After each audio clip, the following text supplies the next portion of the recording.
라이즈가 세계를 영성한 신비로운 힘에 대해 처음 알았을 때 그는 아직 젊고 미숙한 수련생에 불과했다.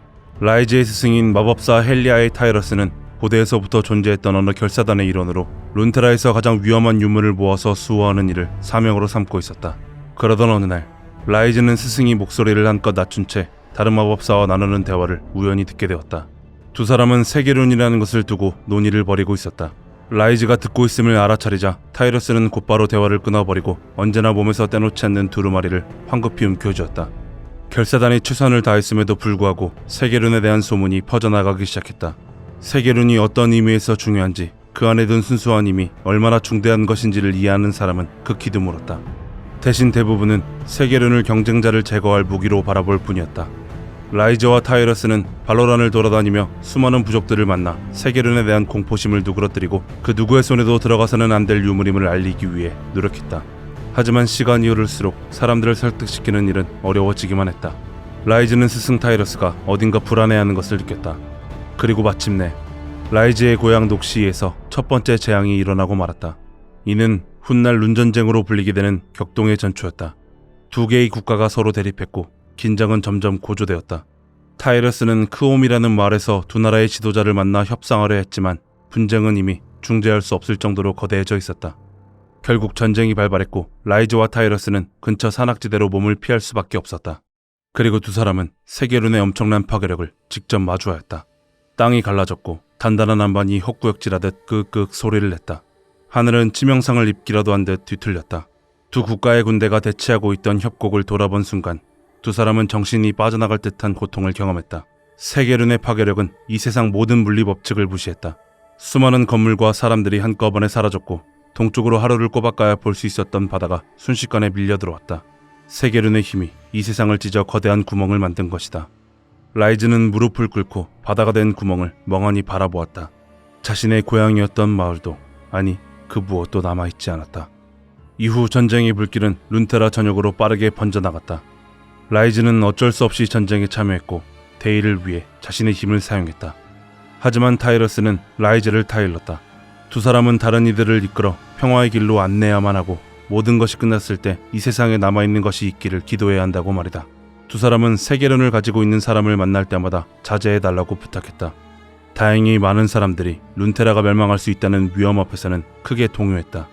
사실 계속되는 전쟁에 이미 엄청난 고통을 겪고 있던 사람들은 타이러스에게 룬을 넘겨주고 싶어 했다. 하지만 그들 중에서 그 누구도 가장 먼저 룬을 넘겨주는 일을 하고 싶어 하지는 않았다. 시간이 흐르고 갈등은 더욱 확산되었다.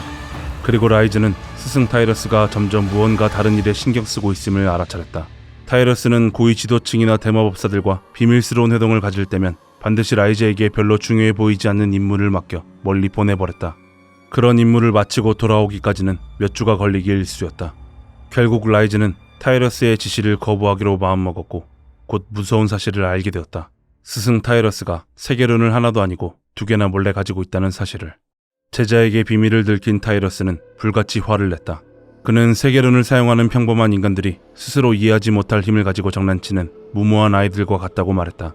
그렇기 때문에 자신은 더 이상 권력에 목매고 무지한 자들의 비위를 맞추는 외교관 노릇을 하지 않을 것이며 이제부터는 자신이 그들을 막아내는 역할을 하겠다고 했다. 라이즈는 타이러스를 설득하려 했지만 아무 소용이 없었다. 라이즈에게 세계룬의 유혹에 빠지지 말라고 이야기했던 타이러스는 이미 치명적인 룬의 유혹에 빠져 있었고 유혹은 정신 깊숙한 곳까지 침투해 있었다. 한때 평화만을 바랬던 타이러스가 이제 이 세계를 파멸시킬 존재로 바뀌어 있었다. 라이즈는 행동해야만 했다. 그것이 세상에 단 하나뿐인 진정한 친구를 파괴하는 것일지라도. 더 생각할 것도 없이 라이즈는 자신이 가진 모든 마법의 힘을 사용했다. 잠시 후 타이러스는 검게 그을린 시체가 되어 바닥에 쓰러졌다. 라이즈는 온몸을 덜덜 떨며 자신이 한 일을 수습하기 위해 고민했다. 타이러스처럼 강력한 능력과 고결한 인품을 가진 마법사도 룬 때문에 타락했는데 어찌 나 같은 사람이 룬을 다룰 수 있다는 말인가. 하지만 라이즈는 이 세상 그 누구에게도 룬을 맡길 수 없었다. 얼마 지나지 않아 가장 위대한 문명들이 서로를 거의 파멸시키며 전쟁은 종결되었다. 그때 라이즈는 자신이 물려받은 임무가 무엇인지를 확실히 깨달았다.